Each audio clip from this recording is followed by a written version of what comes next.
Hi, adjust വേൾഡിലേക്ക് സ്വാഗതം. കുട്ടികളവിടെ T V വെച്ചിട്ടുണ്ട്, ഒന്നും കേൾക്കൂല.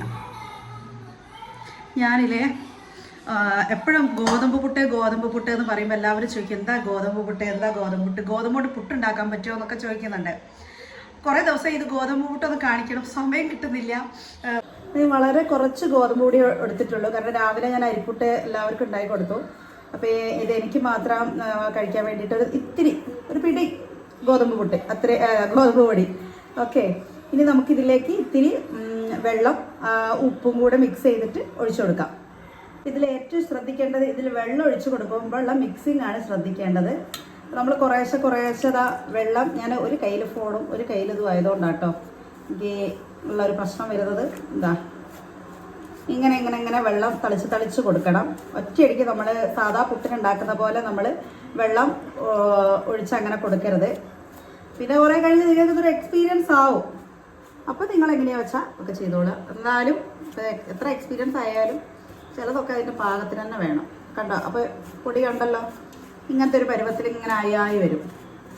നമ്മൾ കുറേ ഇതിലേക്ക് തന്നെ വെള്ളം ഒഴിച്ചിട്ടുണ്ടെങ്കിൽ ചിലപ്പോൾ ഇതൊന്നായിട്ട് കട്ട കെട്ടിപ്പോവും. അപ്പോൾ കട്ട കെട്ടരുത്, കുടഞ്ഞ് വേണം വെള്ളം ഇതിലൊഴിച്ച് ഇതിങ്ങനെ പുട്ടുപൊടി ഇങ്ങനെ ഗോതമ്പ് പൊടി ഇങ്ങനെ മിക്സ് ചെയ്യാൻ. ഈ മിക്സിംഗ് ആണ് ഗോതമ്പിൻ്റെ പുട്ടിന് ഏറ്റവും പ്രധാനം കേട്ടോ, ഈ ഒരു മിക്സിങ്.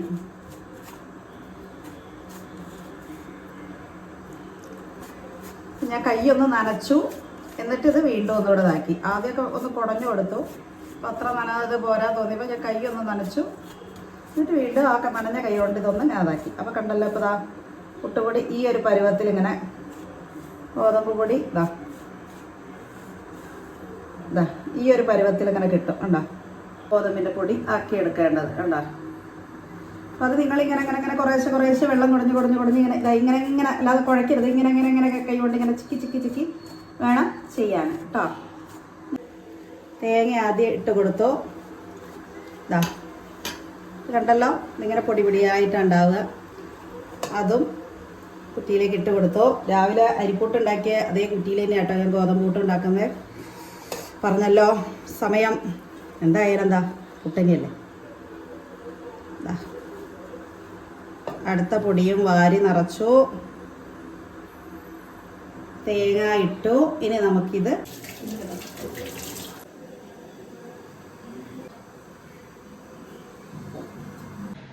അപ്പോൾ പുട്ട് സ്റ്റവിൻ്റെ മേലെ വെച്ചിട്ടുണ്ട്. പിന്നെ നിങ്ങൾ ശ്രദ്ധിക്കേണ്ട കാര്യം എന്ന് വെച്ചാൽ, നമ്മൾ അരിപ്പുട്ട് ആവി വരുമ്പം നമ്മൾ വേഗം എടുക്കും. ഗോതമ്പ് പുട്ടാകുമ്പോൾ ആവി വന്നാലും കുറച്ച് സമയം കൂടി ഒന്ന് വെക്കണം, ഒന്നുകൂടെ വേവാവാൻ വേണ്ടിയിട്ട്.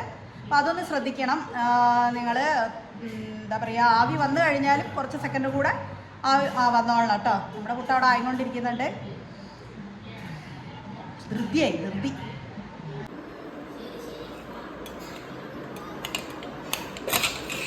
അപ്പോൾ നമ്മുടെ ഗോതമ്പ് പുട്ട് റെഡി ആയിട്ടുണ്ട്.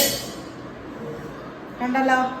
ഇനി ഗോതമ്പ് പുട്ട് എങ്ങനെയാണ് ഉണ്ടാക്കുക എന്ന് അറിയൂല എന്ന് പറയരുത്. ഇങ്ങനെയാണ് ഗോതമ്പ് പുട്ട് ഉണ്ടാക്കുക. ഇത് നിങ്ങൾക്ക് കറി കൂട്ടിയിട്ട് കഴിക്കാം, പഞ്ചസാര കൂട്ടിയിട്ട് കഴിക്കാം, എങ്ങനെ ഇഷ്ടമുള്ള പോലെയൊക്കെ കഴിച്ചോളൂ കേട്ടോ.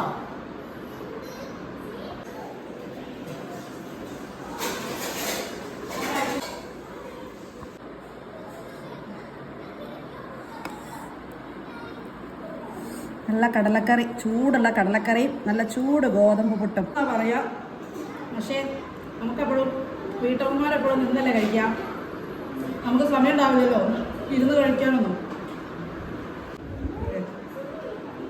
നമുക്ക് സമയമില്ല. അപ്പം നമുക്ക് ഇരുന്നൊന്നും കഴിക്കാനോ സ്വസ്ഥമായിരുന്ന് കഴിക്കാൻ സമയമില്ല. നമ്മളെ കഴിപ്പൊക്കെ എപ്പോഴും ഇങ്ങനെയാണ്.